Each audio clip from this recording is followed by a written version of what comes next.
G'day viewers, welcome to some more Cocktails with Angry, and today I'm going to address the fact that I happen to have launched this channel in a time where a lot of our resources are somewhat limited.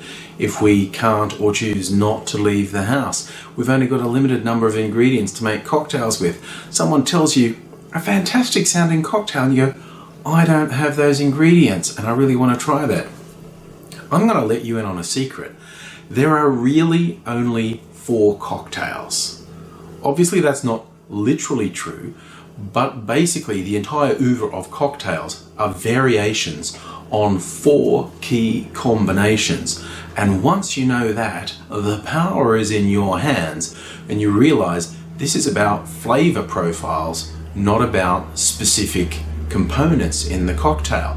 So when somebody says a particular cocktail recipe and you go, I don't have that, all you need to do is a little bit of research into, well, what's the flavor profile they're talking about and how I can improvise.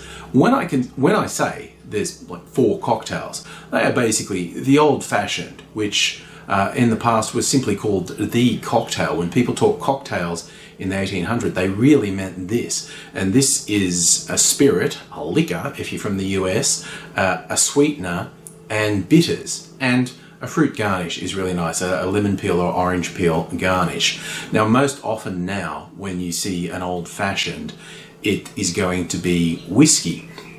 It wasn't always the case, and you don't have to limit yourself to the case. In different times, a rum old-fashioned has been more popular, or even a gin old-fashioned. Basically, you can experiment with what you have. You just need the spirit, the sweetener, and some bitters. And seriously, if you don't have bitters of any sort, do yourself a favor before we're all completely quarantined and get some. Bitters to a cocktail maker are what spices are to a chef. Not necessarily the main event, but they're an integral part of the overall taste and flavor.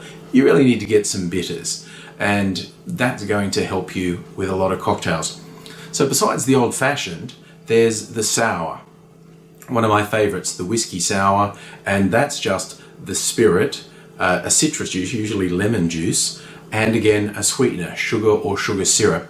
As an option, egg white, which is actually how I prefer it. Makes it nice and frothy, gives it a really nice consistency. But the core of the sour is a spirit, lemon juice or even lime juice, and a sweetener.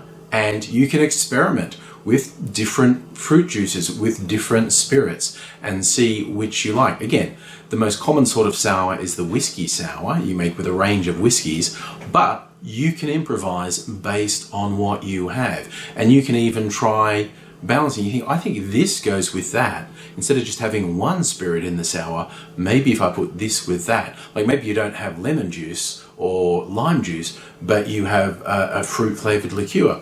Well, then you've actually gone into a different territory. One of my favorite cocktails is the Sidecar. It's a simple, classic 3-component cocktail. It's usually cognac or brandy or something along those lines, a fruit liqueur, most often an orange fruit liqueur like Cointreau or Triple Sec, and there's a whole bunch of orange fruit liqueurs and other flavored fruit liqueurs out there, and lemon juice. And it's again the same deal. There are a lot of things that are like brandy or like cognac, like Armagnac. You can, once again, you look into, well, what is a brandy? What is a cognac? You can go, oh, well, I've got wine and I've got this. I don't know, maybe I could try with this spirit and this wine to approximate something that's like a cognac. I'll let you, when you start improvising, they're not all going to be winners. They're really not. But experimentation is part of the fun. But when you have that base, it's the spirit, it's a fruit liqueur, and it's a citrus juice. That also might sound familiar if you're a margarita fan. That's tequila, Cointreau, and lime juice. Again, you can mix and match these. Try different spirits, try different fruit liqueurs. There's a whole rainbow of fruit liqueurs, and try different juices going with it. And if you don't have any fruit liqueurs, substitute some actual fruit juice, or maybe a fruit cordial, a little bit of that just for the fruit flavor and adjust the amount of spirit you've got in there to compensate for the fact that the fruit cordial has no alcohol in it. See, it's down to your imagination. Once you know that's the base that so many drinks are built off, a spirit, a fruit, and a fruit juice, you can really start to improvise. And the fourth of the 4 cocktails that I was talking about, this one follows the pattern of the classic Manhattan or Martini. In its simplest form, that's simply your spirit and vermouth or a fortified wine. And you can put bitters with that. You can put a little bit of a liqueur in that to customize it as well. But not everyone has vermouth, for instance. That's a fortified wine. Maybe you just have a normal wine. So this is where you might go, well, I'm going to put a little bit of a normal wine and I'm going to compensate with another liqueur.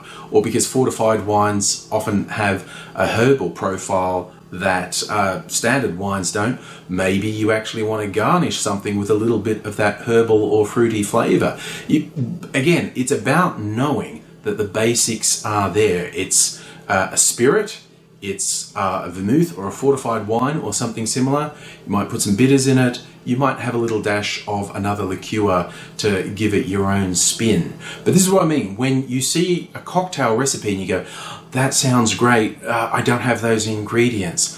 Find out what those flavors are. Find out what the base of those drinks are. Find out what the subtleties of that drink are and go, what do I have that could approximate that?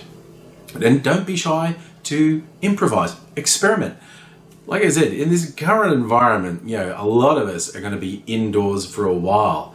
Perfect time to set up some experiments. Try some infusions. I'm going to do some tutorials on how I like to do infusions as this goes by. It's a simple process, but it takes time. So if we want something to amuse ourselves as time goes by, that's a useful thing too. So as I continue with this channel, I think what I'm going to do, a lot of the drinks I'll do will be fairly simple. A lot of them won't be.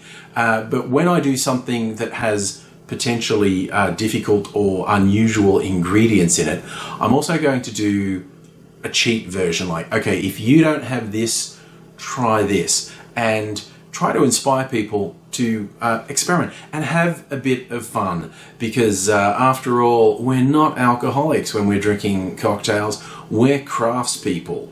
We're mixologists. That's a completely different thing to being alcoholics. I hope you like those ideas. I hope that actually helped you understand about the flavors and how you can substitute if you don't have what is in a recipe. Feel free to ask me questions in the comments. I hope you'll subscribe if you're not already. Do the old ring the bell and whatnot so you get notifications.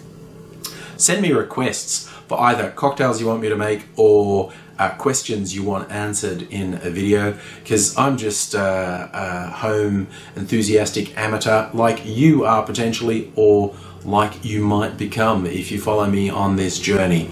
I hope this has been useful to you. I hope you have fun with some experiments, and I hope I see you again soon. Bye for now.